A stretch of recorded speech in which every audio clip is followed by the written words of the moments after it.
Hey, Jim. I got an old ratty inflatable boat. It's about 9 or 9.5 feet long. It is, as you can see upside down here, a Mercury.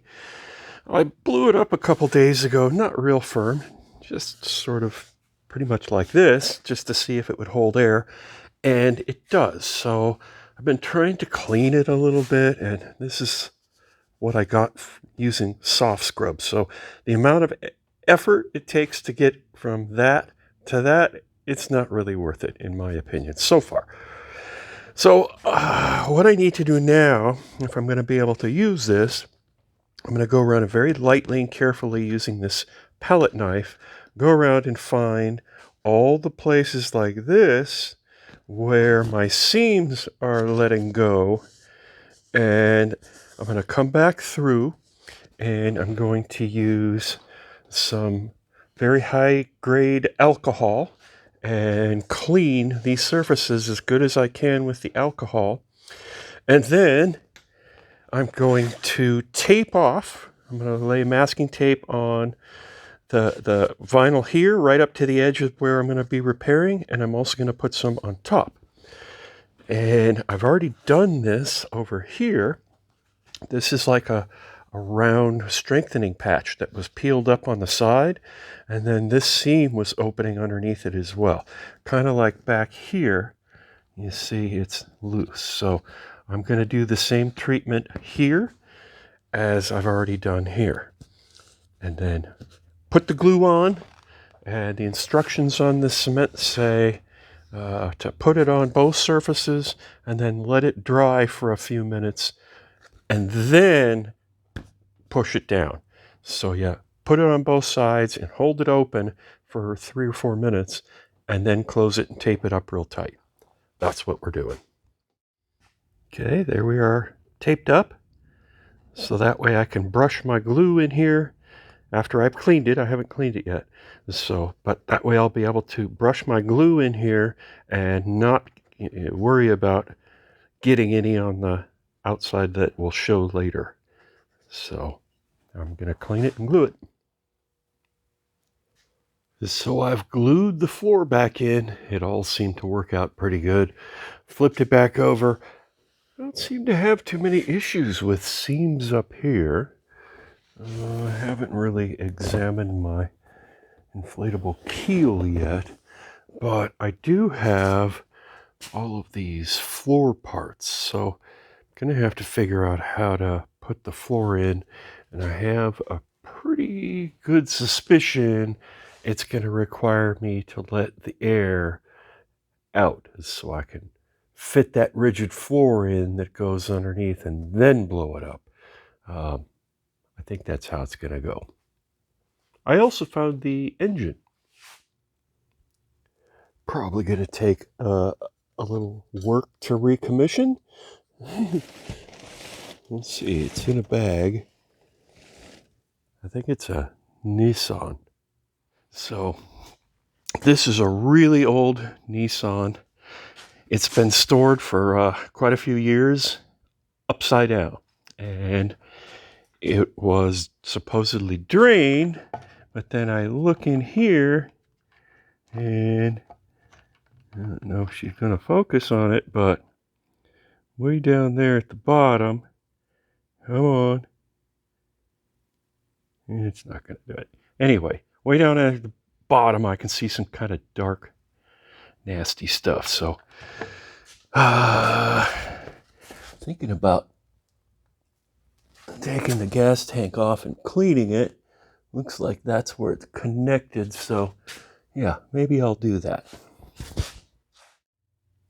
Something else I discovered here on the quick visual inspection is that this is the shutoff valve for the fuel. So when you want to shut down for the day, you turn off your fuel and let the motor idle till it dies, and that drains the fuel out of the carburetor so you don't end up getting gunk in there. So it's pretty important to have it, but you can see it's all kind of broken off. You can't touch it, can't turn it, but then when I come back here and follow the rod back, it goes on the wrong side of this hose, and it's supposed to be connected right there. So definitely going to want to do something about that. So I've taken the 210s off, and then there's a third one back here, but that one's broken. We got a little bit of rust going on here. This motor did all of its duty in the Pacific Ocean. So this thing has been saltwater its entire life, many, many years. I don't know if I can tell what year it was made, but might be able to look up some of these numbers and figure it out. But I've had this motor at least since, 19... okay, maybe like 2001, something like that. I got a handful of washers. You know why they're called washers? Because I'm going to put them in my gas tank with a bunch of my kerosene. Well, not a bunch, about a cup and a half of my kerosene that I use to clean the air filter on my 51 Oldsmobile. So I'm going to put that in here and then shake it all around, and these little suckers will help wash the inside. So they're washers. And then I'll lay them out, dry them, and put them back in their box so they won't go to waste. Well, that's way better inside there. You know, all sorts of dark, syrupy stuff, and now it's all clean. Well, inside, mostly clean. So maybe I'll put it back on and throw a little gas in it. What are the odds? Okay, I pulled the spark plug and inspected that. It looked pretty good. While my boat was sitting in the sun and everything expanded and got nice and hot, you can see that it pretty much blew the seam here on the front, on the bow of the floor.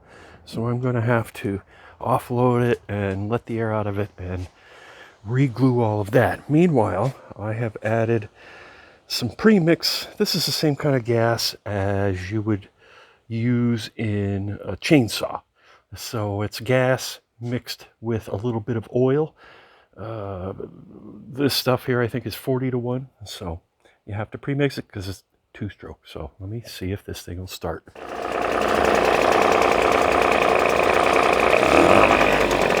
Unbelievable.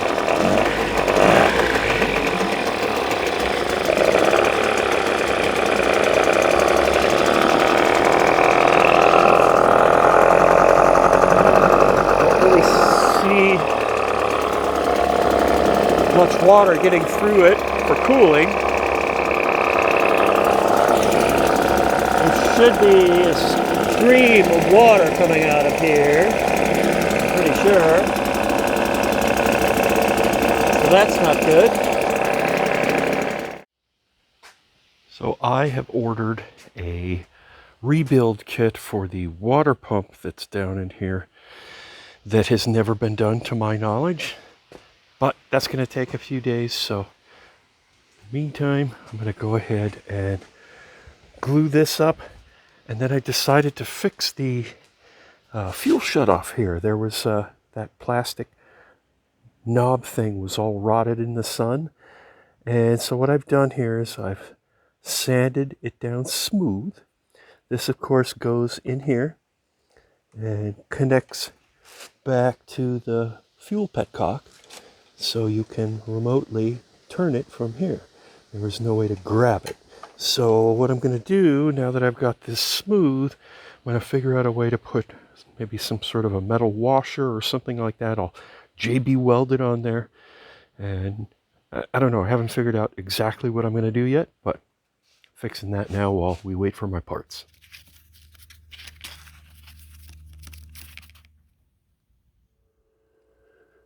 Okay, so there it is. I used a 13mm socket and JB weld, and then I ground flats and points so you can easily turn it, and we're all fixed.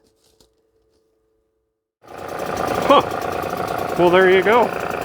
I cleaned out the intake down on the bottom and blew it out with compressed air, and then blew out this line, and there you go. It's pumping water and cooling perfectly. Thank you very much. She's all fixed, ready to go boating. So it's not really completely ready to go boating yet. I'm still going to grease the Zerk fittings. There's one here. There might only be two. I'm going to have to look around and make sure, but I'm going to pump some grease into those for good measure, and then it's ready to go boating. This, on the other hand, yeah, that's not ready to go boating. That's pretty bad. Okay, so same routine. I'm going to clean it with alcohol, hold it back, apply a bunch of my vinyl cement, give it about 3 or 3.5 minutes to pre-set up, and then glue it all down. But first of all, I'm going to clean it, and then I'm going to lay out some of my masking tape so I don't end up with a gluey mess all over the part I'll be able to see afterwards. All right, that's looking a little bit better. You know, there's this cool dude. He used to be on a Motor Trend show called Dirt Every Day, and his name is Dave Chappelle. And we follow him, and he said somewhere along the way that he had a bunch of extra stickers, and if you gave him your address, he'd send them to you. So he actually did. Let's see what he sent us. Very cool. He sent us all this cool stuff, and he did for free.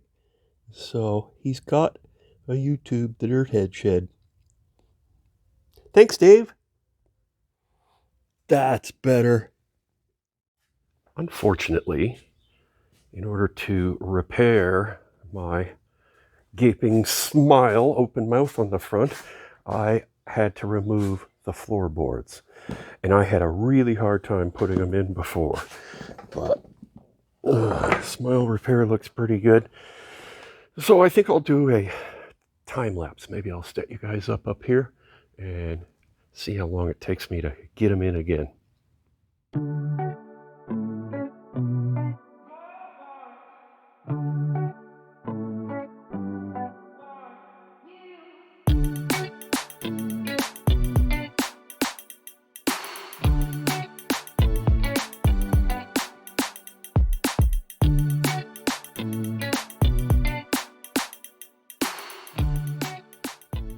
Okay, that took in real time about 12 minutes, which is pretty good when you consider that the last time I did this, a couple of days ago, it took me probably 2 hours before I finally got it in. Things I learned, it seems easiest to make this seam the last seam. The boat has to be at least this flat or flatter because you have to move everything out of the way in order to get this to come up and then this panel to come up. And it's also easier because you can hold this panel from here, and if you try to do it on one of these, there's really nowhere to control it from underneath. So this is the one. The boat has to be flat, and once the boards are snapped in, it'll be doing all sorts of wavy stuff. You got to put these side rails on, and the only way to really do that is to shove an oar underneath, or you could use a 2x4 or something that is underneath the floor somewhere around here, and it allows the rubber part to kind of hang down a little bit, and it makes it way easier to put the rail on here. So without doing that, it's almost impossible to get this rail on. And it also helps to give a solid spot for the floor to pull down to, because you got to kind of push it down to make it flat before the side rail will pop on. But we got it. Blow it up.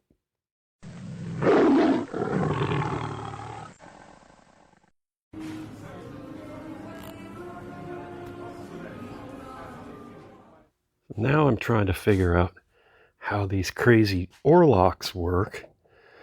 And I think what I'm going to try and do here is I've got an old radiator hose from the $200 Honda, I think.